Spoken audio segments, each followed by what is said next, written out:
நெகேமியாவின் புஸ்தகம் 1ஆம் அதிகாரம் 4-11 வரை உள்ள வசனங்களை 400 வசனமும் நீங்கள் ஒரு வசனமாக மாறி மாறி வாசிப்போம். நெகேமியா 1ஆம் அதிகாரம்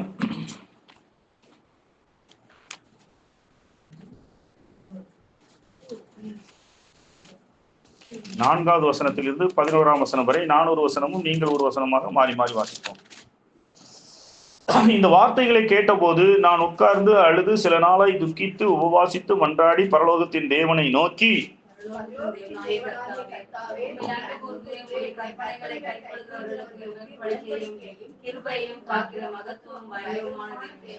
உமது அடியாராகிய இஸ்ரவேல் புத்திரருக்காக இன்று இரவும் பகலும் உமக்கு முன்பாக மன்றாடி, இஸ்ரவேல் புத்திரராகிய நாங்கள் உமக்கு விரோதமாக செய்த பாவங்களை அறிக்கையிடுகிற அடியேனுடைய ஜபத்தை கேட்கிறதற்கு உம்முடைய செவி கவனித்தும் உம்முடைய கண்கள் திறந்தும் இருப்பதாக. நானும் என் தகப்பன் வீட்டாரும் பாவம் செய்தோம்.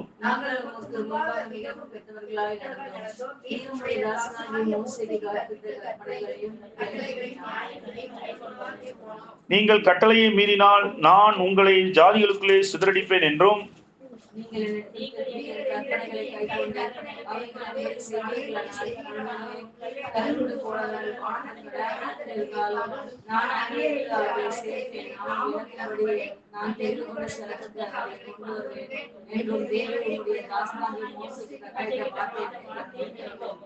தேவரீர் உமது மகா வல்லமையினாலும் உமது பலத்த கரத்தினாலும்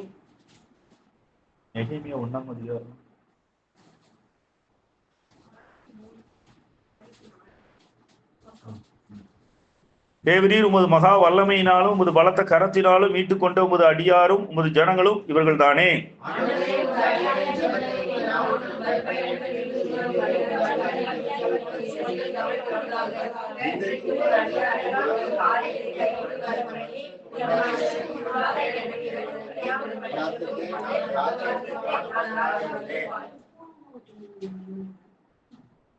ஆண்டவராகிய இயேசு கிறிஸ்து 5 அப்பம் 2 மீனை ஆசீர்வதித்து அதை பெருக பண்ணி எல்லா ஜனங்களுக்கும் பந்தி பரிமாறும் போது அவர்கள் எப்படி உட்கார வைத்தார்? இப்ப நாம எப்படி உட்கார்ந்துருக்கிறோம்? நாம் இப்பொழுது எப்படி பந்திக்கே வரிசை வரிசையா உட்கார வச்சாங்களே. ஆராதிக்கும் போது நம்ம எவ்வளவு ஒழுங்கான வரிசையில இருக்கிறோம். பரலோகத்துல உயிர் தெழுந்த பின்பு எப்படி குண்டக்க போய் நிற்போமோ வரிசை வரிசையா போய் நிற்போமா? அதுவும் வரிசை வரிசையா தான் நிற்போம். பரலோகத்திலையும் வரிசை தான், பூலோகத்திலையும் வரிசை தான். ஆனா நாம வரிசை வரிசையாக இல்லை. அப்படி இருக்க கூடாது, வரிசை வரிசையா உட்காரு. தெய்வ ஜனங்கள்னாலே அது நம்ம ஒழுங்கான ஜனங்கள், பரிசுத்தம் தங்களுக்கும் தான். நீங்க இப்படிதான் பண்றது. நீங்க தான் முன்மாதிரி. இந்த சபைக்கு நீங்க தான் முன் ஏறு. அது தெரியாது, அப்படிலாம் இருக்கதான் இருந்துங்க. சரி, காதை வச்சு கேட்டுக்கணும். நாம் தான், ஏன்னா நம்மளை பார்த்தா நம்ம மந்த பின்பற்று. இதெல்லாம் நமக்கு நாமே, இதெல்லாம் பரிசுத்த ஆவியானவர் பெற்ற. பரிசுத்த ஆவியினர் யார்? பரிசுத்த ஆவியினர் யார்? கடவுளே ஆவியானவரா இருக்கு. கடவுளே ஆவியானவர் வந்துட்டா கடவுளுக்கு எவ்வளவு ஞானம் இருக்கு. அந்த ஞானம் ஃபுல்லா நமக்கு வந்துட்டு. அப்ப நமக்கு ஞானம் வந்துட்டுன்னா இந்த உலகத்தில் உள்ள எல்லா மனிதர்களும் தலை சிறந்தவர்கள் யார்? நாம தான். அவங்கள விட பண்பு நமக்கு இருக்கணும், அவங்கள விட ஒழுக்கம் நமக்கு இருக்கணும், அவங்கள விட பண்பாடு நமக்கு இருக்கணும், அவங்கள விட நாகரிகம், எல்லாத்துலயும் நம்ம சிறந்தவங்களா இருக்கணும். முன் மாதிரியாக நம்மள ஒரு பொட்டு கூட என்ன செய்யக்கூடாது, வர சொல்லக்கூடாது. நேர்த்தியாக இருக்க வேண்டும். ஆனா அந்த ஆவியானவர் நமக்கு அவ்வளவு தருவார். என்ன சுப்புலட்சுமி என்ன ஏதோ பேசிக்கிட்டே இருக்காப்லையே, நான் பேசுறத நீங்க கேட்கணும். என்ன நீங்க பேசக்கூடாது. கோவம் வந்துச்சுன்னா என்ன நடக்கும்? அடிப்பாங்க. சரி, இப்ப நம்ம நெகேமியா, தேவனுடைய ஜனங்கள் இஸ்ரவேலர்களை தேவன் தம்முடைய ஜனங்களாக தெரிந்து கொண்டார். அந்த ஜனங்களுக்கு இஸ்ரவேல் என்ற ஒரு நாட்டை கொடுத்திருந்தார். அந்த நாட்டில அவர்கள் மட்டும்தான் இருந்தார்கள், வேறு யாரும் கிடையாது. அவர்கள் மட்டும் இருந்தார்கள். அவர்களை தேவன் ஆசீர்வதித்து வந்திருந்தார். இப்படிப்பட்டதான நிலைமையிலே அவர்கள் என்ன செய்தார்கள்? ஆண்டவருடைய கற்பனைகளை விட்டு பின்வாங்கினபடியினாலே எதிரிகளை அவர்கள் மீது வரவிட்டார். எசேக்கியா சுப்புலட்சுமிட்ட அமைதியா இருக்க சொல்லுங்க, பேசிக்கிட்டே இருக்காப்ல. அப்போ அவங்க கர்த்தருடைய வார்த்தையை மீறினதுனால அங்கே அவர் என்ன செய்கின்றார், எதிரிகளுக்கு ஒப்பு கொடுத்து விடுகிறார். அப்பொழுது அவர்கள் அந்த நாட்டை பிடித்து விடுகிறார்கள். நாட்டின் தலைநகர், இஸ்ரவேல் நாட்டின் தலைநகர் எருசலேம். இந்த எருசலேம் எதிரிகள் சிறைபிடித்து அந்த நாட்களிலே பெரிய பெரிய நகரங்கள் கோட்டை சுவர்களினாலே பாதுகாக்கப்பட்டிருக்கும். அந்த கோட்டை சுவர்களை எல்லாம் தகர்த்து எரிந்து அங்குள்ள ஜனங்களை எல்லாம் தன்னுடைய தேசத்திற்கு பாபிலோன் ராஜா, பாபிலோன் சாம்ராஜ்யம் என்று சொல்லக்கூடிய அந்த சாம்ராஜ்யத்தின் ராஜாவாகிய நேபுகாத்நேச்சார் இந்த இஸ்ரவேல் ஜனங்கள்ல நிறைய பேரை அங்க பிடிச்சு கொண்டு போயிட்டாங்க. இந்த இடத்துல சொற்பமான ஜனங்கள் இருந்தாங்க. அதுக்கப்புறம் அந்த பாபிலோன் ராஜாவினுடைய தேசத்திலே அதற்கப்புறமாக வேறு சாம்ராஜ்யம் வந்த பொழுது கோரேஸ் என்ற ஒரு ராஜா அதுல இருந்தார். அவர் என்ன சொன்னார், அவங்கவுங்க பாபிலோன் ராஜாவினால சிறைப்பிடிக்கப்பட்டவங்களாம் அவங்க தேசத்துக்கு போகும் போது சிலவங்க திரும்பி எருசலேமுக்கு இஸ்ரவேல் தேசத்துக்கு திரும்பி வந்தார்கள். இப்படிப்பட்ட நிலைமையில கஷ்டப்பட்டு ஆலயத்தை கட்டினாங்க, இடித்து போடப்பட்ட ஆலயத்தை கட்டினாங்க மறுபடி. ஆனா கோட்டை சுவர் கெட்டப்படலை. மக்களும் கொஞ்சம் பேரா இருந்ததுனால சுத்தி உள்ள புறஜாதி மக்கள்லாம், மற்ற ஜாதி மக்கள் என்ன செஞ்சாங்க, இந்த இஸ்ரவேலர்களை ரொம்ப பரியாசமா நடத்தினாங்க. ஒரு நாள் அவங்கள மதிக்கல, கேவலமா நடத்தினாங்க. இப்படிப்பட்ட ஒரு நிலைமை இருக்கிறத அந்த தேசத்துல இருந்து சில பேர் என்ன செய்யறாங்க, இந்த நெகேமியா என்ற மனிதரிடம் சொல்றாங்க. இந்த நெகேமியா யார் என்றால் இந்த இஸ்ரவேல் தேசத்திலே உள்ள ஒரு மனிதன். இவன் இப்பொழுது எங்க இருக்கிறான், இந்த கோரேசு என்று சொல்லக்கூடிய அந்த அந்த ராஜாவினுடைய சாம்ராஜ்யத்துல வேறு ராஜாக்கள் அதுக்கப்புறமா வந்தார்கள். அதுல அரண்மனையில அகாஸ்வேரு என்ற அந்த ராஜாவினுடைய அர்த்தசஷ்டா, 2வது அதிகாரம் 1வது வசனத்துல இருக்கு. அர்த்தசஷ்டா என்ற ராஜாவனுக்கு பானபாத்திரக்காரனா இருக்கிறான். பானபாத்திரனா அவங்க பந்தில இருக்கும்போது திராட்சை ரசத்தை ஊற்றி கொடுக்கக்கூடிய வேலை, அந்த வேலையில இருக்கிறான். அவன் அரண்மனையில வேலையா இருக்கிறதுனால அவனுக்கு நல்ல சம்பளம் இருந்தது, நல்ல சுகபோகமான வாழ்க்கையை வாழ்ந்திருந்தான். அப்போ அவன்கிட்ட அந்த எருசலேமை பத்தி கேட்கிறான். அங்க இருந்து வந்த சில பேர், எருசலேம்ல இருந்து வந்த சிலரை அவங்க பார்க்கும்போது நான் அந்த தேசத்துல எப்படி இருக்காங்க அப்படிங்கும் போது அவங்க சொன்ன தகவல்கள் அந்த நெகேமியாவுக்கு ரொம்ப மனசுக்கு கஷ்டமாயிடுச்சு. என்னன்னா, நம்மளை மதிக்க மாட்டேங்கிறாங்க, நம்ம கொஞ்சம் பேர் தான் இருக்கிறோம், நம்ம எருசலேம்ல அந்த கோட்டை சுவர் இல்லாததுனால நம்ம ஒரு பாதுகாப்பா இருக்க முடியல, மற்றவர்களுடைய ஆளுகைக்கு கீழே நம்ம இருக்க வேண்டியது இருக்குது, அப்படி இப்படின்னு சொல்லும் போது அவன் மனசு ரொம்ப கஷ்டப்பட்டுதான் இப்ப இந்த ஜபத்தை ஏறெடுக்கிறான். இடிந்து போன எருசலேமின் அலங்கத்தை இந்த நெகேமியா மறுபடியும் கட்டினான். அதுதான் இந்த நெகேமியாவின் புஸ்தகத்துல இருக்கக்கூடியது ஃபுல்லா அதுதான். அந்த தலைநகராகிய எருசலேம் அந்த கோட்டை சுவர், இடிஞ்சு போன கோட்டை சுவரை மறுபடியும் எடுப்பிச்சு கட்டுறான். அந்த கோட்டை சுவரை எடுப்பிச்சு கட்டுறதுக்கு சாதாரண ஒரு பெரிய நகரத்துக்கே கோட்டை சுவர்னா எத்தனை கோடி ரூபாய் செலவாகும்னு நீங்க யோசிச்சு பார்த்துக்கோங்க. ஆனா இவன் அரண்மனையில இருக்கிறான், இவன் பெரிய பொறுப்புல இல்லை, சும்மா எடுபடி வேலை பார்க்கிறான். அவன் வாழ்க்கையில சந்தோஷமா இருக்கலாம், அவன் வாழ்க்கையில ஏன்னா அரசாங்க வேலைங்கிறதுனால அவன் சந்தோஷமா இருக்கலாம். ஆனா கோட்டை சுவரை கட்டுற அளவுக்கு இவனுக்கு வசதி கிடையாது, அதற்கான பதவியிலே அவன் இல்லை. ஆனா இந்த இடத்துல அவன் தன்னுடைய தேவனுடைய ஜனங்களுடைய தலைநகரத்தின் கோட்டை சுவர் இடிந்து கிடப்பதை கண்டும், அதனால தேவனுடைய ஜனங்களுக்கு ஏற்பட்ட அவமானம், நிந்தைகள், மற்ற புறஜாதிகளுடைய பரியாசங்கள் இவைகளெல்லாம் பற்றி கேள்விப்பட்டு அவன் என்ன செய்யறான், ரொம்ப பாரப்பட்டு கவலைப்பட்டு அவன் தன் ராஜாட்ட போய் சொல்றான். அவன் அப்படி இருக்கும்போது ஒரு நாள், அதாவது ஒவ்வொரு நாளும் ராஜா சாப்பிடும்போது இவங்க தான் அந்த திராட்சை ரசத்தை ஊற்றி கொடுக்க வேண்டும். அந்த நாட்களில் சாப்பிட்ட உடனே அந்த திராட்சை ரசம் குடிப்பது வழக்கமாக இருந்தது. அப்போ அவ்விதமாக இருக்கும்போது இவன் முகம் ரொம்ப கொஞ்சம் கவலையா இருக்கிறத பார்த்தோன்னே, ஏன்னா அதுக்கு முந்தின நாள் தான் இந்த செய்திகள் எல்லாம் கேட்கறதுனால அவன் மனசுக்கு ரொம்ப பாரமாயி ரொம்ப தூக்காம ரொம்ப துக்க முகமா இருக்கான். அப்போ ராஜா கேட்கிறான், என்னப்பா மூஞ்சி என்ன ரொம்ப சோகமா இருக்குது, என்ன விஷயம் அப்படின்னு கேட்கிறான். அப்போ அப்போ எடுத்து சொல்றான். அப்போ அதுக்கு முன்னாடி ஒரு சின்ன ஜெபம் பண்ணிக்கிறான். ஆண்டவரே, இந்த மனுஷன் முன்னாடி எனக்கு ஒரு தயவு கிடைக்க பண்ணுங்க அப்படின்னு சொல்லிட்டு, என்னுடைய தேசத்துல உள்ள இந்த நகரம் இப்படி கிடக்குது, அப்படி இருக்கும்போது நான் எப்படி சந்தோஷமா இருக்க முடியும் அப்படின்னு சொல்லிட்டு அப்படி ராஜாட்ட கேட்கிறான். உங்களுக்கு நீங்க அனுமதி கிடைச்சா, நீங்க அனுமதி கொடுத்தால் நான் சென்று அந்த கோட்டைச்சுவரை கட்டிட்டு வர்றதுக்கு எனக்கு அனுமதி கொடுங்க அப்படின்னு சொல்லுவான். அப்போ அந்த ராஜா இவனை அனுப்பணும்னு கட்டாயம் கிடையாது. ஏன்னா இவன் சாதாரண ஒரு வேலைக்காரன். அவன் இந்த அர்த்தசஷ்டாங்கிறவன் 127 நாடுகளை ஆண்டு கொண்டு இருக்கக்கூடிய ஒரு பெரிய சக்கரவர்த்தி.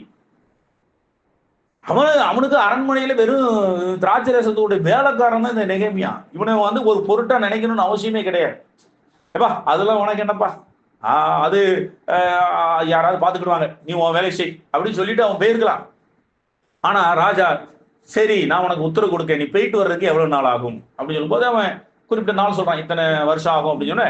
சரி போயிட்டு வான்னு சொல்லி ஒரு சாதாரண ரசத்தை ஊற்றி கொடுக்கக்கூடிய நெகேமியாவை ஒரு பெரிய அந்த எருசலேம் நகரத்தின் அதிபதியாக மாற்றி பதவி உயர்வு கொடுத்து, எருசலேம் நகரத்தின் பதவி அதிபதிங்கிற பதவியை கொடுத்து, அவன்கிட்ட எப்பா அந்த பாபிலோன் ராஜா சிறைபிடித்த நாட்கள்ல வந்த எல்லா பொருட்களையும் நீ எடுத்துட்டு போ, அந்த அந்த இடத்துல போய் நீ நல்லா எல்லா கோட்டைச்சுவரையும் கெட்டு அப்படின்னு சொல்லி அந்த பகுதியில் வரக்கூடிய கப்பத்தை, அதாவது வரிய வாங்கிக்க, அதுக்கு இன்னும் உனக்கு ஏதாவது ஒரு உதவி வேணும்னா என்கிட்ட சொல்லு, நான் கேட்கிறேன் அப்படின்னு சொல்லி அவன் ராஜா அவ்வளவு பெரிய உதவிய இந்த நெகேமியாவுக்கு செய்யறான். அப்ப அந்த உத்தரவோட அவன் எருசலேம் நகருக்கு வர்றான். அதுக்கப்புறம் அங்க உள்ள மக்களை எல்லாம் உற்சாகப்படுத்துறான். அவங்க எல்லாரும் என்ன செய்யறாங்க, அப்ப ராஜா கொடுக்குற அந்த இதை வச்சு கூட கெட்டிட முடியாது. ஏன்னா ஒரு பெரிய நகரம்னா பாத்துக்கோங்களேன், தூத்துக்குடி போன்ற நகரம் அல்லது ஒரு சென்னை போன்ற ஒரு நகரம், அவ்வளவு பெரிய இடத்தை சுத்தி கோட்டைச்சுவர் கடந்து எத்தனை கோடி ரூபாய் வேணும். அப்ப என்ன செய்யறாங்க, அந்த ஜனங்களே அவங்கவுங்க எவ்வளவு ஜனங்கள் இருக்காங்களோ அவங்க எல்லாரும் இருந்து அவங்களுக்கு நேரம் உள்ள கோட்டைச்சுவர் அவங்களே பார்த்து கட்டுறாங்க. அதுக்கு தேவையான வேலைகளையும் செய்யறாங்க. அதுக்கப்புறம் அந்த பணத்தையும், ஓரளவுக்கு தேவைப்படுகிற பணத்தையும் இந்த நெகேமியா கொடுக்குறான். இப்படியாக அந்த கோட்டைச்சுவரம் முழுவதுமா கெட்டி முடிச்சிடறாங்க. அருமையானவர்களே, இடிந்து போன அலங்கம், அந்த கோட்டைச்சுவருங்கிறது அலங்கங்கிற பேர், அலங்கத்தை மறுபடியும் கெட்டினான். அந்த கெட்டுவதற்கு காரணமாக இருந்தது என்றால், அந்த செய்தியை கேட்ட உடனே அவன் அங்க பார்க்க இந்த வார்த்தைகளை கேட்டபோது, 4வது வசனத்துல இந்த வார்த்தைகளை கேட்டபோது, நான் உட்கார்ந்து அழுது சில நாளாய் துக்கித்து உபவாசித்து மன்றாடி பரலோகத்தின் தேவனை நோக்கி அவன் எடுத்த அந்த ஜபம்தான் அவ்வளவு பெரிய வெற்றியை அவனுக்கு கொடுத்தது. ஹல்லேலூயா. அருமையான, இதைத்தான் நீங்க புரிஞ்சு கொள்ளணும். இடிந்து போன அலங்கம் அங்கு கெட்டப்பட்டது. சாதாரணம் அல்ல, ஒரு பெரிய எருசலேம் என்ற ஒரு மகா நகரத்தினுடைய கோட்டை சுவரை தனி மனிதனாக நெகேமியா என்ற ஒரு தனி மனிதன் தன்னுடைய ஜபத்தின் மூலமாக தேவ ஒத்தாசையோடு தேவனுடைய அனுகிரகத்தோடு அவன் அதை கட்டி முடித்தான். அதே போல நமது வாழ்க்கையிலும் கூட அங்கு இருந்தது என்ன, அவன் அதை குறித்து அந்த பாரப்பட்டு அவன் ஜெபித்த ஜபம், அந்த ஜபத்தை குறித்து அவன் என்னென்ன செய்தாங்கிறத நம்ம உணர்ந்தோமானால், இன்று நமது வாழ்க்கையிலே அல்லது நமது சபையிலே அல்லது நம்ம இடிஞ்சு போன தகர்ந்து போன தோல்வி அடைந்த நமது வாழ்க்கையிலே மறுபடியும் ஒரு பெரிய வெற்றியை தேவன் கொடுக்க முடியும். ஹல்லேலூயா. நம்முடைய இடிந்து போன வாழ்க்கை, தோற்று போன வாழ்க்கை, தோற்று போன ஊழியம் அல்லது நமது ஊழியம் மறுபடியும் கட்டப்படுவதற்கு, ஒரு பெரிய கோட்டை சுவரை கட்டுறதுக்கு இந்த நெகேமியாவை தேவன் பயன்படுத்தினார் என்று சொன்னால், உங்களுடைய வாழ்க்கையிலும் நம்முடைய வாழ்க்கையிலும் நம்முடைய சபையிலும் நம்முடைய ஊழியத்திலும் தேவன் பல அற்புதமான காரியங்களை செய்து அதை ஆசீர்வதித்து உயர்த்த முடியும். இந்த நெகேமியாவை போல அந்த தெய்வீக பாரத்தை உணர்ந்து தூக்கித்து அவன் செவித்து. இப்ப நம்ம என்ன செய்யறோம், நீங்க நம்ம ஒரு காரியத்துல நம்ம தோத்து போறோம்னா, நமக்கு தோல்வி வந்துட்டா நம்ம என்ன செய்யறோம்? நெகேமியா என்ன செய்தார்? நாம என்ன செய்யறோம்? நெகேமியா என்ன செய்யறோம்? நம்ம என்ன செய்யறோம்? ஏதாவது ஒண்ணு, சரி தம்பிக்கு படிக்க ஒரு சீட்டு கிடைக்கல, நம்ம என்ன செய்வோம்? அவரை பார்ப்போமா, இவரை பார்ப்போமா, அவங்கள பார்ப்போமா, அவங்க இப்படி நம்ம என்ன செய்யறோம்? மனுஷர்களிடத்திலே நம்ம என்ன செய்யறோம்? உதவியை கேட்க. இப்ப இந்த காரியத்தை கேட்டவொன்னு நெகேமியா நேரடியாக போய் ராஜாட்ட போய் ராஜாவே உதவி செய்யன்னு கேட்கல. அவன் முதல்ல தேவனுக்கு முன்பாக தன்னை செய்த பொழுது அடுத்து ராஜாட்ட தற்செயலா அந்த ஒரு சம்பவம் நடக்குது. ஏன்னா அவனா போகல ராஜாட்ட. அவனை பார்த்த உடனே ராஜா என்ன கேட்காரு, ஏன் துக்கமா இருக்கிற, ஏன் முகத்துல ஏன் துக்கம் என்னன்னு அவரே கூப்பிட்டு விசாரிக்க. அப்ப யதார்த்தமா சொல்றான். உடனே அவனுக்கு ஒரு சாதாரண ஒரு, அதாவது என்ன செய்யறது? திராட்சை ரசத்தை ஊத்தி கொடுக்கிறவனுக்கு எவ்வளவு பெரிய பதவி கொடுக்காரு? அந்த பட்டணத்துக்கு அதிபதிங்கிற ஒரு பதவியை கொடுக்கிறார். எருசலேம் பட்டணத்துக்குரிய அந்த ஏரியாவுக்கு, அந்த எருசலேம் நகரை சுற்றி அல்லது அந்த இஸ்ரேல் தேசத்தை உள்ள அந்த பகுதிக்கு அவனை அதிபதி ஆக்குறார். அதிபதினா என்னது? முதல்வர் அல்லது கலெக்டர்னு வச்சுக்கோங்களேன். கலெக்டர், முதல்வர்னா அது கலெக்டரா, ஒரு ஏரியாவுக்கு கலெக்டர் மாதிரி அவனை நியமிச்சு நீ அங்க போ, அவனுக்கு அந்த இடத்துல ஃபுல்லா அதிகாரம் உண்டு. அப்ப பாருங்க, சாதாரண திராட்சரசம் ஊத்தி கொடுக்கிறவனை கலெக்டரா மாத்தி அவனை அந்த இடத்துக்கு அனுப்பி வைக்கிறார். போனது மாத்திரம் இல்ல, அந்த ஜனங்கள்ல நிறைய பிரச்சனை இருந்துச்சு. எதிரிகள் இருந்தார்கள், மக்கள் சோர்ந்து இருந்தார்கள், மற்ற ஜனங்களுக்கு மத்தியில நிறைய குறைவுகள் இருந்துச்சு. இவன் போய் அந்த ஜனங்களுடைய குறைவுகளை சரி பண்றான், ஜனங்களை திடப்படுத்துறான், பலப்படுத்துறான். அப்புறம் அந்த எதிரிகள் எல்லாம் இவனை மிரட்டும் போது அவனை எதிர்த்து ஒரு பக்கம் கோட்டைச்சுவர் கட்டுறாங்க, இன்னொரு பக்கம் வாள் எடுத்து வச்சுக்கிறாங்க, சண்டை இடறதுக்கு அதே ஆயத்தமா இருக்கிறான். இவ்வளவு செஞ்சு கடைசியில அதை வெற்றிகரமாக அந்த அலங்கத்தை கட்டி முடித்தான். அப்போ இது எல்லாத்துக்கும் துவக்கம் எங்கே என்று சொன்னால், அங்கே நாம் பார்க்கிறோம், நாம் இந்த 4வது வசனத்துல அவன் செய்ததுதான் இவ்வளவு மிகப்பெரிய வெற்றிக்கும் மிகப்பெரிய ஒரு ஆசீர்வாதத்துக்கும் ஒரு அச்சாரமாக துவக்கமாக இருந்தது. 2வது, இந்த காரியத்தெல்லாம் செய்தது கோட்டைச்சுவரை முற்றி முடிச்சான். நெகேமியாவுக்கு என்ன கிடைக்கும் அப்படின்னு பார்த்தா, நெகேமியாவுடைய கடைசி புத்தகத்தில் நீங்க பார்ப்பீர்களானால், இதைகளெல்லாம் நீ நினைத்தருளும் என்று சொல்லி அவன் அங்கு ஆண்டவரிடத்துல ஜெபிக்கிறான். அவனுக்கு பரலோகத்திலே தேவன் இந்த பூலோகத்துல ஒரு சாதாரண ஒரு பியூனா இருந்த அவனை ஒரு பெரிய கலெக்டரா மாத்தினது மாத்திரமல்ல, இந்த நெகேமியாவுக்கு பரலோகத்திலும் மிகப்பெரிய ஒரு பதவியையும் ஆசீர்வாதத்தை கொடுக்கிறார். கடைசி பாருங்க, அதாவது நெகேமியா 13ஆம் அதிகாரம் 31ஆம் வசனம். குறிக்கப்பட்ட காலங்களிலே செலுத்தப்பட வேண்டிய விறகு காணிக்கை முதற் பலன்களை குறித்து திட்டமினேன். என் தேவனே, எனக்கு நன்மை உண்டாக என்னை நினைத்தருளும். இதுக்கு முன்னாடி நிறைய காரியத்தை சொல்லி நான் இதெல்லாம் செஞ்சேன், என்னை நினைத்தருளும் என்று சொல்லி செய்தான். கடைசியாக இந்த இடத்துல எனக்கு நன்மை உண்டாக. பரலோகத்திலையும் தேவன் அவனுக்கு நெகேமியாவுக்கு மிகப்பெரிய பலனை ஆயத்தப்படுத்தி வைத்திருக்காரு. இனிமேதான் அவர் அனுபவிக்க போறாரு. இப்ப அனுபவிக்கல, பழைய ஏற்பாட்டு காலத்துல அவர் செஞ்சாரு. நித்திய யுகம் வரும்போது நெகேமியா அங்க இருப்பாரு. அவருக்கு மிகப்பெரிய பலனை இந்த காலகட்டத்துல அந்த எருசலேம் தான் இன்றைய சபைதான் அன்றைய எருசலேம். அந்த எருசலேம்ல அந்த கோட்டைச்சுவர் இல்லது. அதே போல சபையானது ஒரு பாழடைந்து அல்லது இடிந்து தவழ்ந்து தோல்வியோடு இருக்கக்கூடிய சமயத்துல தனி ஒரு மனிதனாக அங்கு தேவ சமூகத்திலே போராடி அந்த இடத்துல ஒரு பெரிய எழுப்புதலை கொண்டு வந்தான். அந்த சபையை கட்டி அங்கு மகிமையாக அந்த எருசலேம் அலங்கத்தை கட்டினது போல அந்த சபையை உயர்த்தினான். அவனுடைய அர்ப்பணிப்பானது, அவனுடைய ஊழியமானது மிகப்பெரிய ஒரு ஆசீர்வாதத்தை அங்கு கொண்டு வந்தது, அவனுக்கும் கொண்டு வந்தது.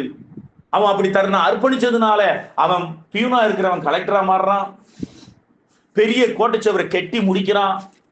பின்பு பரலோகத்திலையும் தேவனிடத்திலிருந்து பலனை பெற்றுக் கொள்கிறான். அப்போ இந்த இடத்துல இந்த 4வது வசனத்துல இருக்கக்கூடிய காரியம் என்ன என்பதை குறித்து தியானிக்கும் போது நம்முடைய வாழ்க்கையிலும் அதை போல நாமும் இருந்தால் தேவன் நம்மை கொண்ட அவருடைய இடிந்து கிடந்த பாழாய் கிடக்கக்கூடிய சபையை எடுத்து ஆசீர்வதித்து உயர்த்துவார். நம்ம சாதாரண மனுஷனா இருக்கக்கூடிய நம்ம உயர்த்துவார், பரலோகத்திற்கும் நமக்கு பலனை தருவார். அவன் என்ன செய்யறான் என்று பார்த்து இந்த வார்த்தைகளை கேட்ட பொழுது, அருமையானவர்களே, இப்ப நான் இந்த சத்தியத்தை உங்களோடு கூட பகிர்ந்து கொள்கிறேன். நிறைய இடங்கள்ல இந்த வார்த்தைகள் அவர்களுக்கு போகாது. ஒரு குறிப்பிட்ட காரியத்தை குறித்து, தேவன் செய்ய விரும்புகிற காரியத்தை குறித்து, தேவன் என்ன செய்ய விரும்புகிறாரோ அந்த காரியத்தை எல்லாருக்கும் அதை பற்றி தெரிய கிடைத்து விடாது. சோதம் குமாரா அழிக்க போகிறார், ஆனா ஆபிரகாமுக்கு அதை போய் தெரிவிக்கிறார். ஏன்னா ஆபிரகாம் அதற்காக ஜெபிக்கணும். அவன் ஜெபிச்சாதான் லோத்தை காப்பாற்ற முடியும். இது தேவன் தம்முடைய திட்டத்தில் உள்ள வார்த்தைகளை எல்லாருக்கும் கிடைக்கிறார். இன்னைக்கு நான் இந்த வார்த்தைகளை நான் உங்களுக்கு பகிர்ந்து கொள்கிறேன்னா, இது நீங்கள் செய்த பாக்கியம் தான். தேவனுக்காக உங்களை அர்ப்பணிப்பதற்காக தேவன் இந்த வார்த்தைகளை என்ன செய்கிறார், உங்களுக்கு கடத்துகிறார். எல்லாருக்கும் அந்த வார்த்தை கிடைத்து விடாது. இந்த வார்த்தைகளை கேட்ட பொழுது என்று சொல்லுது நெகேமியாவுக்கு இந்த வார்த்தை கிடைச்சது. ஏன் நெகேமியா போல எத்தனையோ பேரு இஸ்ரவேல் ஜனத்துல இல்லையா? அவர்களுக்கு இந்த வார்த்தை ஏன், அவர்களுக்கு இந்த எருசலேம்ல உள்ள இந்த கஷ்டம், இந்த பிரச்சனை ஏன் அவர்களுக்கு கிடைக்கல? அதுதான் தேவனுடைய தெய்வீக நோக்கம். யாருக்கு தேவன் யாரை கொண்டு பயன்படுத்த சித்தம் கொள்கிறாரோ அவர்களுக்கு இந்த வார்த்தைகளை கொடுக்கின்றார். அருமையானவர்களை ஒன்று புரிந்து கொள்ள வேண்டும். நிச்சயமாக நெகேமியாவை போல வேறு சிலருக்கு இந்த வார்த்தைகள் கிடைக்க பெற்றிருக்கலாம். அதாவது எருசலேமில் உள்ள இந்த துக்ககரமான காரியங்கள், அந்த கோட்டை சுவர் இடிந்து இருப்பது, ஜனங்கள் அவமானத்தோடு நிந்தையோடு வாழ்வது, பயத்தோடு நடுக்கத்தோடு இருப்பது, மற்ற சாதிகளை கண்டு நடுங்கி கொண்டிருக்கக்கூடிய அந்த இழி நிலைமையை கொண்டு அந்த ஜனங்கள் நெகேமியாவுக்கு சொல்றது போல இதே போல பொறுப்புல உள்ள நிறைய இஸ்ரவேல் ஜனத்துல பொறுப்பா இருக்கிறவங்க எல்லாம் போய் சொல்லியிருப்பாங்க. ஆனால் அவர்கள் அதை பொருட்டாக எடுக்கவில்லை.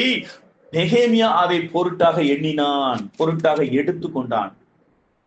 இப்பதான் ஆண்டவருடைய ஒரு தெய்வீக ரகசியம் நமக்கு வெளிப்படுது. என்னன்னா, தன்னுடைய சபையை குறித்த, தன்னுடைய காரியத்தை குறித்து இன்னைக்கு உங்கள்கிட்ட நான் அறிவிச்சிட்டு இருக்கிறது போல இந்த தெய்வீக காரியத்தை, இந்த பகுதியில தேவனுடைய சபையை கெட்டுவது, தேவனுடைய ஊழியத்தை செய்வது, இப்படிப்பட்டதான காரியங்களை குறித்து நிறைய பேருக்கு அவர் வெளிப்படுத்துவார். ஆனால் யார் அதை பொருட்டாக எண்ணி தன்னை அர்ப்பணிக்கிறார்களோ, இந்த நெகேமியா தன்னை அர்ப்பணித்ததினாலே தேவன் நெகேமியாவை பயன்படுத்தினார்.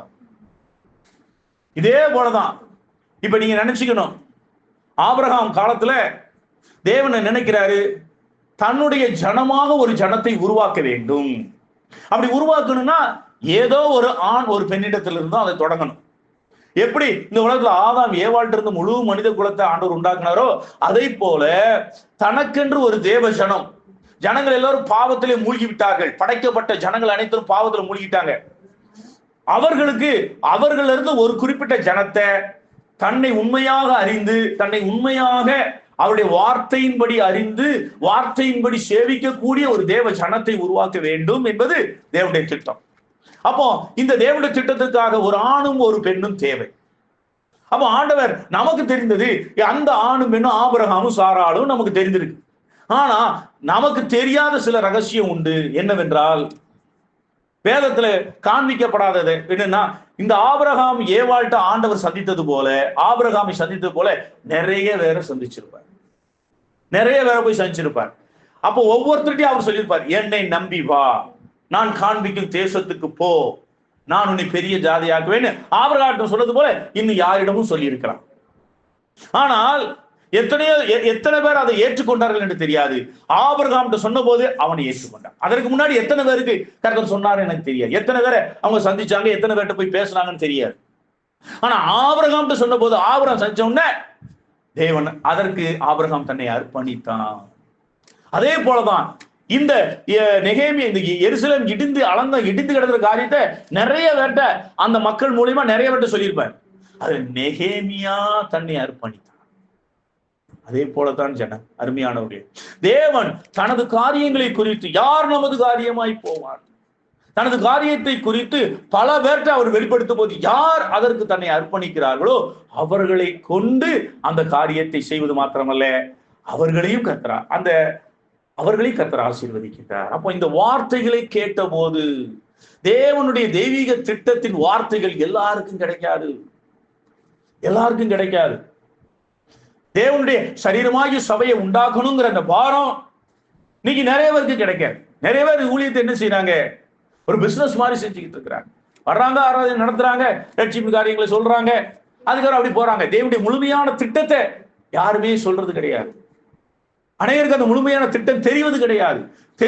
தெரிந்து கொள்ள முடியாத வாஞ்சை இல்லை. அதே விளைவாக அவர்கள் என்ன செய்யறாங்க, ரட்சிப்பின் காரியத்தை சொல்றாங்க, அதை ரட்சிக்கப்பட்ட பின்பு அவர்களை வச்சுக்கிறாங்க. அதுக்கப்புறம் அவங்க காணிகளை வச்சு அது ஒரு பிசினஸ் மாதிரி போய்கிட்டே இருக்க தவிர, தெய்வீக நோக்கத்தோடு தெய்வீக சாயலிலே ஜனங்களை உருவாக்க முடியாத தேவனுடைய முழுமையான தரிசனத்தை அறிந்தவர்கள் குறைவு. ஆனால் தேவன் நமக்கு தெரியப்படுத்தியிருக்கிறார் என்றால், அப்படிப்பட்டதான சபைகளை கிராமங்கள் தோறும் பட்டணங்கள் தோறும் உருவாக்க வேண்டும் என்ற அந்த தெய்வீக திட்டத்தை நிறைவேற்றுவதற்கு நாம் நம்மை அர்ப்பணிக்க வேண்டும். நெகேமியா அந்த வார்த்தைகள் கேட்ட பொழுது அதற்கு ரெஸ்பான்ஸ் பண்ணான். அந்த வார்த்தைகளை கேட்டுட்டு, சரி ஏதோ சொல்றாங்க, ஏதோ போறாங்க, பார்ப்போம், அது நம்ம என்ன செய்ய முடியும், நம்ம வாழ்க்கை நம்ம பார்ப்போம் அப்படின்னு அவன் கடந்து போயிருந்தார் என்றால், இந்த நெகேமியாவை கொண்டு தேவன் கர்த்தர் இந்த அலங்கத்தை கட்டி இருந்திருக்க மாட்டார். அப்போ வார்த்தைகளை கேட்கின்ற பொழுது நாம் என்ன செய்கின்றோம், நம்மை அர்ப்பணிக்கின்றோமா? அந்த அர்ப்பணம் என்ன? நெகேமியாவுக்கு வீடு கட்டுவதற்காக அவர் சொல்லவில்லை. அவருடைய நகரம், தேவ ஜனங்களுடைய நகரம், எருசலேம் மகாராஜாவின் நகரம். அவருடைய காரியத்தை செய்வதற்கு அவருடைய காரியம் அங்கு இடிந்து கிடைக்கின்றது. அவருடைய காரியம் கேட்பாரற்று கிடைக்கின்றது. அவருடைய காரியத்தை குறித்து கவலையற்று இருக்கின்றார்கள் மனிதர்கள். அப்போ அதை செய்யும் போது அவன் அதற்காக பாரப்படுறான், தன்னை பற்றி யோசிக்கல. நெகேமியா பத்தி நீங்க நினைக்கலாம், அந்த வார்த்தைகளை கேட்ட போது அவன் அதை போய் அதை கோட்டைச்சவரை நம்ம எப்படியாவது கட்டி கொடுத்துடுறோம் அப்படின்னு சொல்லி அவன் நினைச்சான்ல, அது சாதாரண விஷயம். ஏன்னா எருசலேமையும் இந்த இப்பொழுது நெகேமியா இருக்கக்கூடிய அந்த சூசான் அரண்மனையும் எப்படின்னா, இப்ப நம்ம இந்த தூத்துக்குடியில இருக்கிறது போல, எருசலேம் வந்து தூத்துக்குடின்னு வச்சுக்கோங்க, அதாவது திருநெல்வேலின்னு வச்சுக்கோங்க. அந்த சூசான் அரண்மனை வந்து அமெரிக்காவில் உள்ள நியூயார்க்னு வச்சுக்கோங்க. அமெரிக்காவில் நியூயார்க்ல இருக்கிறான் நெகேமியா. அந்த ஒரு நல்ல வசதியாக, நல்ல வருமானத்தோட, நல்ல சுகபோகமா, நல்ல சந்தோஷமா, அந்த ஏன்னா நியூயார்க் நகரம் ஒரு பெரிய நகரம்.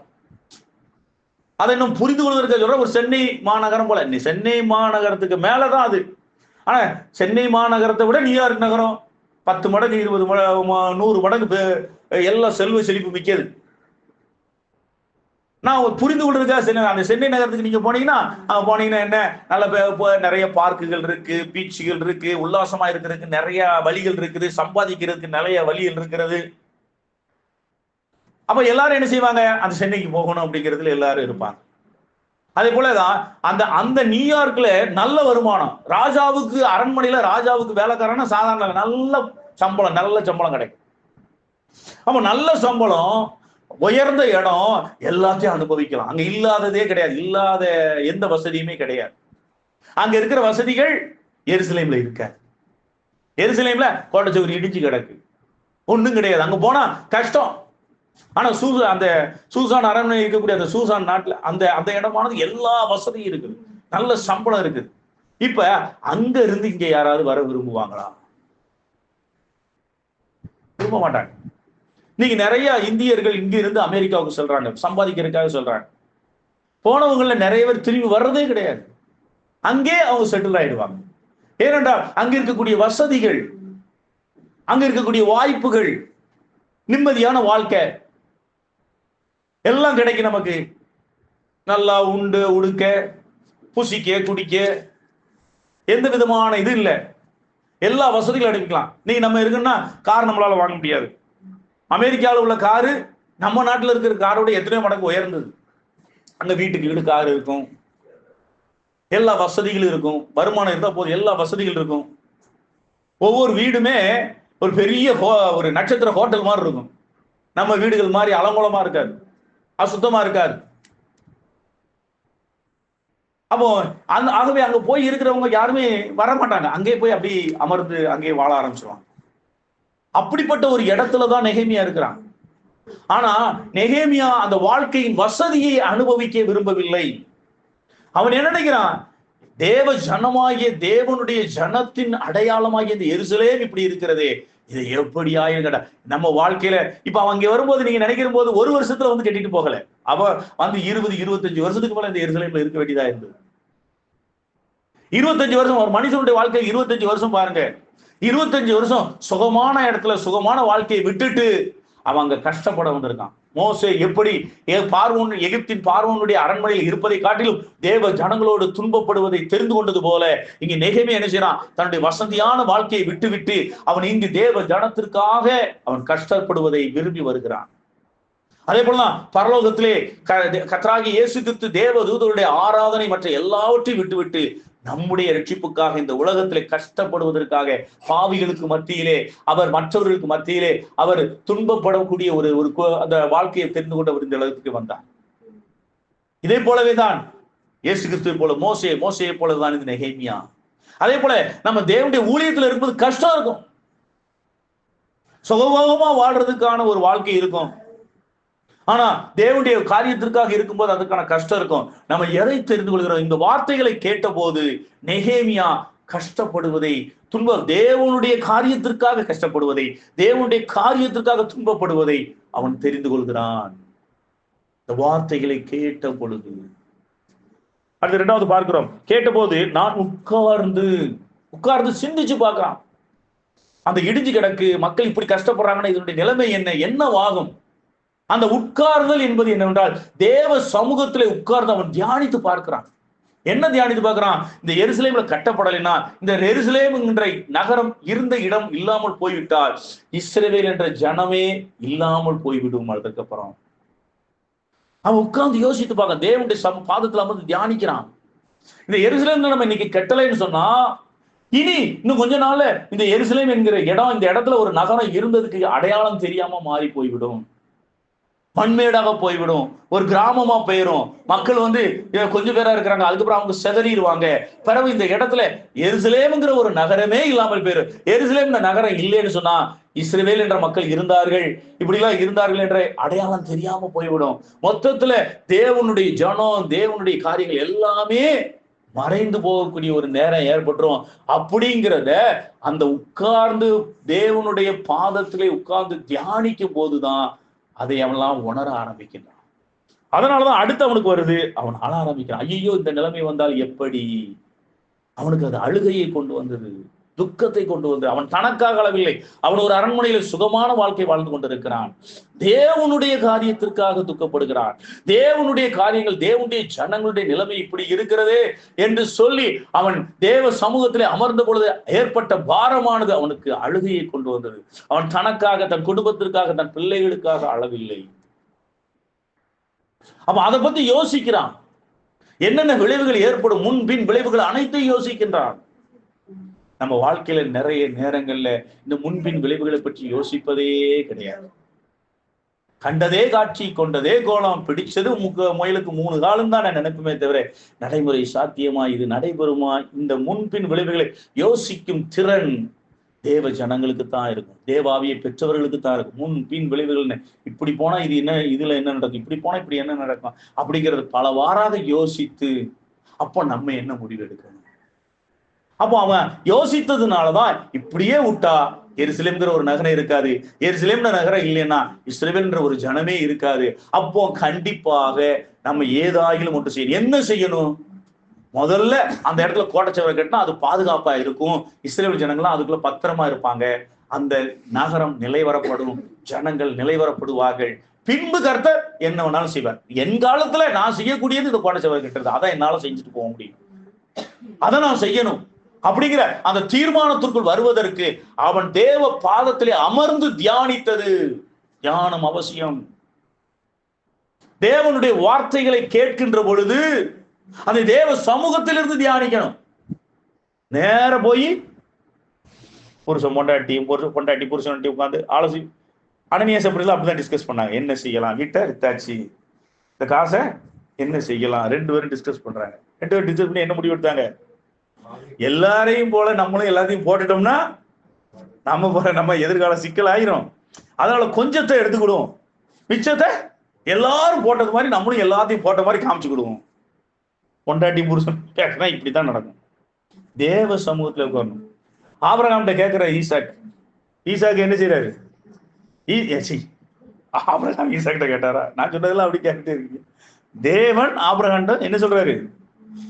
ஈசாக்கை பலியிடுன்னு கேட்கிறாரு. அவர் நேர போய், ஏமா ஆண்டவர் என்கிட்ட சொல்லியிருக்காருமா, என்ன செஞ்சுக்கிடலாம்? என்னது அது? என்ன எனக்கு கரண்டிக்கு பேர் என்னது? சட்டாப்பையால மண்டையை கொத்திடும், ஓடிப்படு, ஒண்ணு கண்ணே கண்ணு பெற்று வச்சிருக்கேன், பழி கொடுக்க முடியா அப்படின்னு சொல்லி சட்டாப்பை எடுத்து சட்டைக்கு போயிருப்பான். யார்ட்டையும் சொல்லாம, சாராள்கிட்டையும் சொல்லலும் ஒண்ணு இல்லை. ஏமா பிள்ளைய கூப்பிட்டு நான் பலிட்டு வா, யார பலி கொடுக்க போறேன்னே சொல்லு. இன்னைக்கு உட்கார்ந்தாலும் பொண்டாட்டி டிஸ்கஷன், எந்திரிச்சாலும் பொண்டாட்டி டிஸ்கஷன் தான்.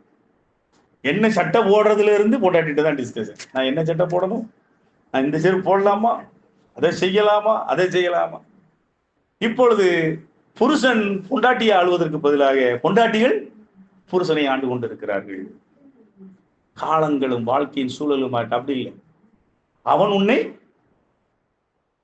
ஆண்டு கொள்வான் சொல்லியிருக்க, அவன் உன்னை ஆண்டு கொள்வான். இப்ப அவள் உன்னை ஆண்டு கொள்வாள். நிலைமை என்ன ஆகி போச்சுன்னா, பிசாசு என்னஞ்சான், ஆண்டவர் புருஷனிலிருந்து பொண்டாட்டி, பொண்டாட்டியிலிருந்து பிள்ளைகள் அப்படின்னு அவர் ஆளுகை இப்படி கொண்டு போறாரு. பிசாசு என்ன செய்யறான்?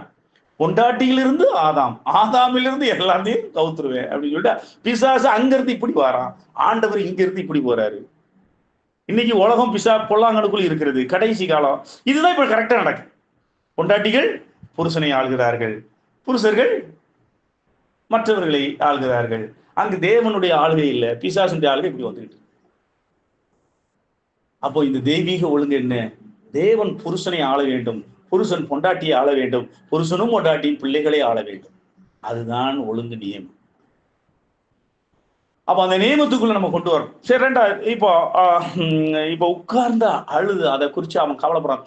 தனக்கு வந்த அவமானமாக, தனக்கு வந்த கஷ்டமாக நினைத்து கொண்டு சில நாளாய் துக்கித்துனா, புண்பட்ட மனதை புகையிட்டு ஆத்த அப்படிம்பாங்க. அது என்ன, உடனே மறந்துடுது. கேட்ட உடனே ரொம்ப கஷ்டமா இருக்கு, அதுக்கப்புறம் 2 கண்ணு சிந்தி சரி ரைட்டு, அடுத்த வருஷம் அடுத்த மருந்து. இப்ப இது எங்க நல்லா பார்க்கலாம் அப்படின்னு பார்த்தா, சாவு வீட்டுல போய் என்ன பார்க்கலாம். சாவு வீட்டுல உட்காந்தா பொண்டாட்டி பிள்ளையும் அப்படி மாறல அடிச்சு, புருஷன் இறந்துட்டான்னு வச்சுக்கிடுமே, பொண்டாட்டி பிள்ளைகள் மாறல அடிச்சு தன்னால தலை விரி உலமா அங்கிட்டு போய் அடக்க பண்ணிட்டு தலை குளிச்சுட்டு பார்த்தோம்னா, நாளைக்கு என்ன செய்யலான்னு சந்தோஷம் எல்லாம் சிரிச்சிட்டு இருப்பேன். இப்ப துக்கம் காணாம போயிடும், அவ்வளவுதான். அந்த துக்கம் அந்த நிமிஷத்துக்கு தான். அதை முடிச்சுட்டு அதுக்கப்புறம் அப்படி அதை பத்தி கவலையே படாம போய்கிட்டே இருப்பாங்க.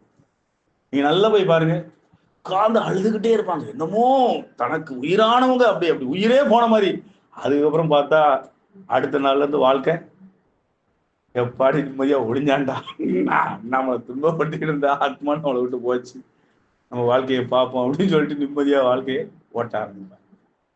அதே போல உணர்ச்சி வசப்பட்டு அழுதுட்டு அப்படி கடந்து போகல, அந்த அழுகை அவனுக்கு பாரமாக மாறிவிட்டு, அந்த துக்கம் ஒரு பாரமா மாறிட்டு, சில நாளாய் துக்கிட்டு அவனுடைய சிந்தை ஃபுல்லா இப்படி ஆயிட்ட உடஞ்சிட்ட, கோட்டைச்சேரி இப்படி கிடக்க இந்த மாதிரி இருக்கு அப்படின்னு சொல்லி அந்த துக்கம் பாரமாக மாறிவிட்டது. பின்பு என்ன செய்யறான்? அதுக்காக அடுத்து என்ன செய்யறான்? உபவாசிக்கிறான், தன்னை ஒடுக்குகிறான், தன்னை இது பண்றான், தன்னை தேவ சமூகத்துல சாப்பாட்டை ஒதுக்கிட்டு ஜபத்துல தரித்திருக்கிறான். அந்த பாரத்தை கேட்டுட்டு துக்கப்பட்டு பாரமா மாறின உடனே எப்படியும் இந்த காரியத்துல ஒரு விடுவை தேட வேண்டும் என்று சொல்லி தேவனிடத்திலே ஆலோசனை நாடி, தேவ சமூகத்தில் ஒத்தாசை நாடி, தேவ தவையை நாடி அவன் சாப்பாட்டை வெறுத்து ஒதுக்கி விட்டு அவன் உபவாசத்தோடு தேவ சமூகத்திலே காத்திருக்கிறான். அப்போ தேவனுடைய காரியத்தை நிறைவேற்றுறதுக்காக அந்த பாரம் வரும்போது அதற்காக உபவாசிக்கணும். அப்போ இந்த பொட்டல்ல சபை வரணும்னா இந்த வார்த்தையில கேட்ட யாரோ ஒருத்தர் பாரப்பட்டு முதல்ல என்ன செய்யணும்? பொட்டல்ல சபை வளராம இருக்குது அப்படின்னு சொல்லி முதல்ல அந்த வார்த்தையில கேட்ட போது கவலைப்படணும். கவலைப்பட்டு அதுவே சிந்தனையா இருக்கணும். சிந்தனையா இருந்து உபவாசத்தோடு தேவ சமூகத்துல தரித்திருக்கணும். அப்போ உண்மையிலே தேவனுடைய சபையை குறித்து நீங்கள் பாரப்படுவீர்களானால் நீங்கள் தேவ சமூகத்திலே உபவாசத்தோடு உங்களை ஒரித்து உங்களுடைய சாப்பாட்டை வெறுத்து அடிக்கடி ஜபத்துல உபவாசம் தரித்திருப்பீர்கள். நீங்க இதை செய்தால் தேவன் இன்னொன்னை செய்வார். என்ன செய்வார்? இதை செய்வார். இதை செஞ்சதுனால பியூன் என்ன ஆயிட்டாரு? இந்த ஜபம் முடிஞ்ச உடனே பியூன் என்ன ஆயிட்டாரு? கலெக்டரா மாறிட்டார். முதல்ல அவனை உயர்த்தினார், பின்பு அவனை கொண்டு கோட்டை சுவரை கட்டினார். நாம அதுக்கு முன்னாடி என்ன செய்யணும்? தேவனுடைய காரியத்திற்காக கரிசனைப்பட்டு தேவனுடைய சபைக்காக இருந்து உபவாசித்து கவலைப்பட்டுட்டு அப்படி போகிறது இல்லை, அழுதுட்டு அப்படி உணர்ச்சி வசப்பட்டு போறது கிடையாது. அது பாரமாகுது. பாரத்துக்கு அப்புறம் அந்த பாரம் உபவாசத்துல வெளிப்படுது. என் சாப்பாடு எனக்கு வேண்டாம், எனக்கு எப்படியாவது இந்த காரியத்தை நீங்க செஞ்சே ஆகணும்னு ஆண்டவர்கிட்ட எப்படி யாக்கோபு தேவனிடம் போராடுகிறானோ அப்படி போல போராட்டமானதுதான் அந்த உபவாசம். ஏதோ சாப்பாட்டை வைத்துட்ட, சாப்பாட்டை ஒதுக்கி எப்படியாகிலும் பொட்டல், எப்படியாகிலும் முக்கூடல், எப்படியாகிலும் குறிச்சின்னு என்ன செய்யணும்? கதறணும். தேவ சமூகத்துல உபவாசத்துல இருந்து கதறணும். அந்த கதறல் தான் உங்களை உயர்த்தும். அந்த கதறல் தான் உங்களை தேவன் பயன்படுத்துவார். இது மனுஷர்கள் செய்கிற காரியம் அல்ல. தேவனுடைய ஊழியம், தேவனுடைய சபையை கட்டுவதும் நம்ம வாழ்க்கையில நல்லா இருப்பது, தேவ ஆசீர்வாதத்தை பெற்றுக் கொள்வதும் மனுஷனுடைய காரியம் அல்ல. நம்ம வாழ்க்கையானாலும் சரி, நம்ம தேவ ஆசீர்வாதம் அது தேவன் நமக்கு அனுக்கிரகம் பண்ண வேண்டும். தேவன் அனுக்கிரகம் பண்ண வேண்டும். அவருக்கென்று ஒரு வழி இருக்கிறது. அந்த வழியில் தான் அந்த வழிதான் இது. துக்கப்படணும், பாரப்படணும், உபவாசிக்கணும். உபவாசித்து மன்றாடி கெஞ்சுறான், ஆண்டவர் எப்படியாக நீர் செய்துதான் ஆக வேண்டும், என்னை ஆசீர்வதித்தாலொழிய நான் உன்னை போக விட்டேன். 5 பேராவது இருந்தால் அந்த பட்டணத்தை தப்புவிக்க மாட்டார். ஆபிரகாம் மன்றாடுறான், மோசே மன்றாடுறான். அதே போல கெஞ்ச வேண்டும், ஆண்டவரே இத்தனை வருஷம் நடக்கிறது, இந்த இடத்துல நீங்கள் ஏதாயிலும் செய்ய வேண்டும் அப்பா. செய்யலைன்னா சொல்லணும், என் உயிரை எடுத்துருங்கப்பா, என் உயிரை எடுத்துருங்க. இந்த இடத்துல எனக்கு நீங்க 100 ஆத்மா தரலன்னா இந்த இரவு என் உயிரை எடுத்துருங்க. அப்படியே செபிக்கிறத பார்க்கலையே. நான் செபிச்சிருக்கேன் தனிப்பட்ட விதத்துல. தரலன்னா நீங்க அத்தோட எடுத்துக்கோங்க. நான் அந்த ஊழியம் செஞ்சு என்ன பிரயோஜனம்? இதே போலதான் தேவ ஆசீர்வாதத்துக்காக பிள்ளை கூட இல்லாவிட்டால், கேட்கலையா? பிள்ளை கூட இல்லாவிட்டால் யார் சொன்னா? ராகேல் கேட்டான். ராகேலுக்கு அவமானம். லீயால் பெத்து தள்ளிக்கிட்டே இருக்கா, லேயால் அச்சில்பாலும் பில்காலும் பெத்து தள்ளிக்கிட்டே இருக்காங்க. இவாளுக்கு ஒரு புழு பூச்சி உண்டாங்கல, அவமானம் தாங்கல. பிள்ளை கூட இல்லாவிட்டால் செத்து போறேன். கேட்கணும், பிள்ளை கோடும் ஆத்துமாக்களை தாரமளது என்னை எடுத்துக்கொள். ஜெபிக்கணும். அதற்கப்புறம் தளவத்தி தேவனா விசுவாசத்தோடு தேவன் செய்வார் என்ற விசுவாசத்தோடு அவன் தேவனை நோக்கி ஜெபிக்கிறான், தன் பாவங்களை அறிக்கை செய்கிறான், சுத்திகரித்துக் கொள்கிறான். ஆகவே தேவன் அந்த நெகேமியாவை பயன்படுத்தினார், நெகேமியா மூலம் கோட்டைச்சுவரை கட்டினார். அதே போல நீங்களும் அந்த பியூனை கலெக்டராக மாற்றினார். அதே போல தேவன் கர்த்தர் உங்களை நெகேமியாவை மாற்றி ஆசீர்வதிக்க முடியும்.